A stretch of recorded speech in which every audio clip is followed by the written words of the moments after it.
हर हर महादेव। शिव पुराण के श्रवण से शिवलोक की प्राप्ति पार्ट 3।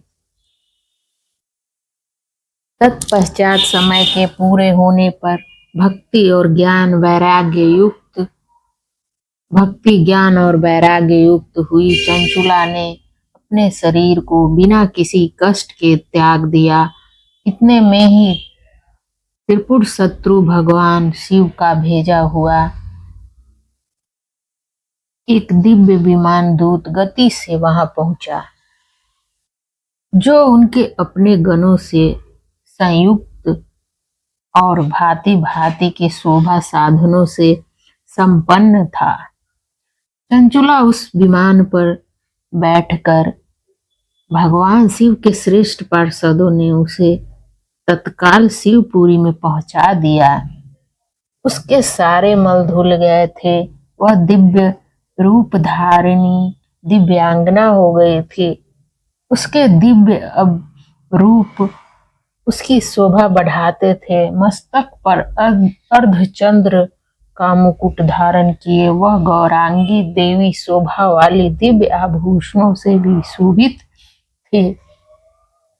शिवपुरी में पहुंचकर उसने सनातन देवता त्रिनेत्रधारी महादेव जी को देखा।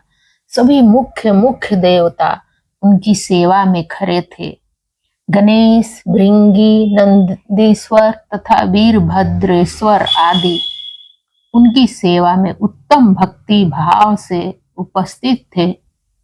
उनकी अंग कांति करोड़ों सूर्यों के समान प्रकाशित हो रही थी। कंठ में नील चिन्ह शोभा पाता था। 5 मुख और प्रत्येक मुख में 3 नेत्र थे। मस्तक पर अर्धचंद्रकार मुकुट शोभा देता था। उन्होंने अपने वामांग भाग में गौरी देवी को बिठा रखा था, जो विद्युत पुंज के समान प्रकाशित थी। गौरीपति महादेव जी की कांति कपूर के समान गौर थी। उनका सारा शरीर श्वेत भस्म में भासित था। शरीर पर श्वेत वस्त्र शोभा पा रहे थे। इस प्रकार परम उज्जवल भगवान शंकर का दर्शन करके वह ब्राह्मण पत्नी चंचुला बहुत प्रसन्न हुई। अत्यंत प्रतियुक्त होकर उसने बड़ी उतावली के साथ भगवान को बारंबार प्रणाम किया। फिर हाथ जोड़कर वह खड़े बड़े प्रेम, आनंद और संतोष से युक्त हो आई। उसके नेत्रों से आनंद अश्रु की अविरल धारा बहने लगा तथा संपूर्ण शरीर में रोमांच हो गया। उस समय भगवती पार्वती और भगवान शंकर ने उसे बड़ी करुणा के साथ अपने पास बुलाया और सौम्य दृष्टि से उसकी ओर देखा। पार्वती जी ने तो दिव्य रूप धारिणी बिंदु प्रिया चंचुला को प्रेम पूर्वक अपनी सखी बना लिया। वह उस परमानंद ज्योति स्वरूप सनातन धाम में अविचल निवास पाकर दिव्य सौभाग्य संपन्न हो अच्छे सुख का अनुभव करने लगी। सूत जी बोले, सनक, एक दिन परमानंद में निमग्न हुई चंचुला उमा देवी के पास जाकर प्रणाम किया और दोनों हाथ जोड़कर वह उनकी स्तुति करने लगी। चंचुला बोली, गिरजानंदिनी स्कंद माता उमे, मनुष्यों ने सदा आपका सेवन किया है। समस्त सुखों को देने वाली शंभु प्रिय, आप ब्राह्मण स्वरूपनी हैं। विष्णु और ब्रह्मा आदि देवताओं द्वारा सेव्य हैं। आप ही सगुणा और निर्गुणा हैं तथा आप ही सूक्ष्म सच्चिदानंद स्वरूपिणी प्रकृति हैं। आप ही सांसारिक दृष्टि पालन और संहार करने वाली हैं। तीनों गुणों का आश्रय भी आप ही हैं। ब्रह्मा, विष्णु और महेश्वर इन तीनों देवताओं का आवास स्थान तथा उनकी उत्तम प्रतिष्ठा करने वाली पराशक्ति आप ही हैं। सूत जी कहते हैं, सनक जिसे सद्गति प्राप्त हो चुकी थी वह चंचुला इस प्रकार महेश्वर पत्नी उमा की स्तुति करके सिर झुकाए चुप हो गई। उसके नेत्रों में प्रेम के आंसू उमड़ आए थे। तब करुणा से भरी हुई शंकर प्रिया भक्त वत्सला पार्वती देवी ने चंचुला को संबोधित करके बड़े प्रेम से इस प्रकार कहा। पार्वती बोली, सखी चंचुले सुंदरी, मैं तुम्हारी की हुई इस स्तुति से बहुत प्रसन्न हूँ। बोलो क्या वह मांगती हो, क्या वर मांगती हो? तुम्हारे लिए मुझे कुछ भी अदेय नहीं है। चंचुला बोले, निष्पाप गिरिजा कुमारी, मेरे पति बिंदु इस समय कहाँ है, उनकी कैसी गति हुई है यह मैं नहीं जानती। कल्याणमयी दीन वत्सले, मैं अपने उन पति देव से जिस प्रकार संयुक्त हो सकूं वैसा ही उपाय कीजिए। महेश्वरी महादेवी, मेरे पति एक शूद्र जातीय वेश्या के प्रति आसक्त थे और पाप में ही डूबे रहते थे। उनकी मृत्यु मुझसे पहले ही हो गई थी। न जाने वे किस गति को प्राप्त हुए। गिरजा बोली, बेटी, तुम्हारा बिंदु नाम वाला पति बड़ा पापी था। उसका अंतःकरण बड़ा ही दूषित था। वेश्या का उपभोग करने वाला वह महामूढ़ मरने के बाद नरक में पड़ा। अग्नि तो वर्षों तक नरक में नाना प्रकार के दुख भोग कर वह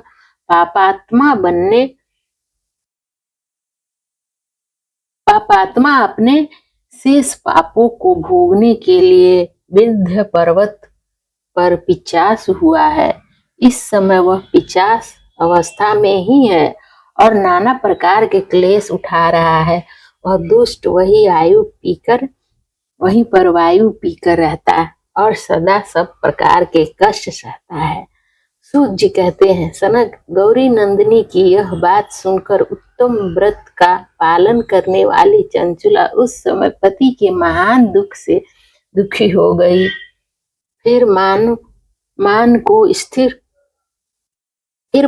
स्थिर करके उस ब्राह्मण पत्नी ने व्यवस्थित हृदय से महेश्वरी को प्रणाम करके पुनः पूछा। चंचुला बोली, महेश्वरी महादेवी, मुझ पर कृपा कीजिए और दूषित कर्म करने वाले मेरे उस दुष्ट पति का अब उद्धार कर दीजिए। देवी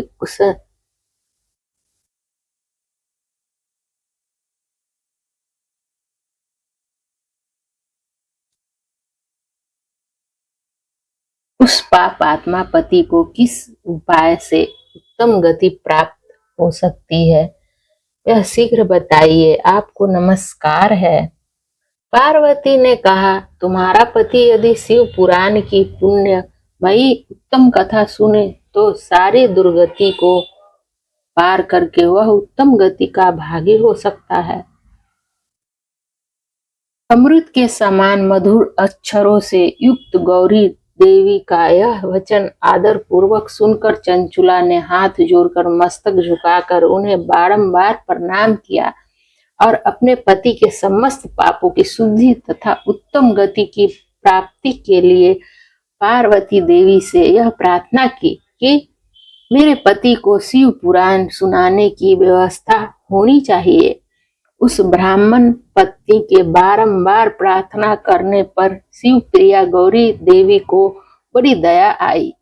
उन भक्तवत्सला महेश्वरी गिरिजा कुमारी ने भगवान शिव की उत्तम कीर्ति का गान करने वाले गंधर्व राज को बुलाकर उनसे प्रसन्नता पूर्वक इस प्रकार कहा, तुम्हारे भगवान शिव में प्रीति है। तुम मेरे मन की बातों को जानकर मेरे अभीष्ट कार्यों को सिद्ध करने वाले हो, इसीलिए मैं तुमसे यह बात कहती हूँ, तुम्हारा कल्याण हो। तुम मेरी इस सखी के साथ शीघ्र ही विंध्य पर्वत जाओ। वहां एक महाघोर और भयंकर पिशाच रहता है। उसका वृत्तांत तुम आरंभ से ही सुनो। मैं तुमसे प्रसन्नता पूर्वक सब कुछ बताती हूँ। पूर्व जन्म में वह पिशाच बिंदु नामक ब्राह्मण था। मेरी इस सखी चंचुला का पति था, परंतु वह दुष्ट वेश्यागामी हो गया।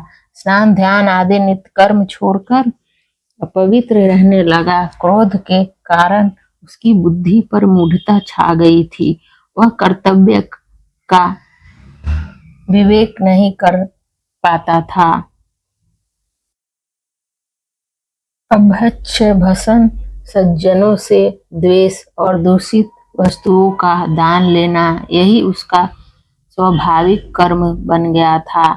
वह अस्त्र शस्त्र लेकर हिंसा करता, बाएं हाथ से खाता, दीनों को सताता और क्रूरता पूर्वक पराये घरों में आग लगा देता था।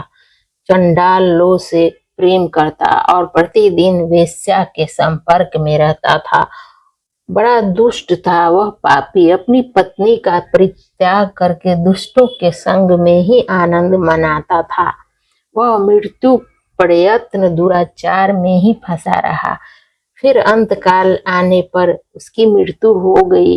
वह पापियों के भोग स्थान घोर यमपुर में गया और वहां बहुत से नरकों का उपभोग करके वह दुष्टात्मा जीवन इस समय विंध्याचल पर्वत पिचास बना हुआ है।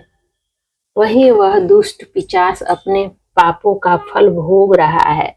तुम उसके आगे यत्न पूर्वक शिव पुराण की उस दिव्य कथा का प्रवचन करो, जो परम पुण्यमयी तथा समस्त पापों का नाश करने वाली है। शिव पुराण की कथा का श्रवण सबसे उत्कृष्ट पुण्य कर्म है। उससे उसका हृदय शीघ्र ही समस्त पापों से शुद्ध हो जाएगा और वह प्रेत योनि का परित्याग कर देगा।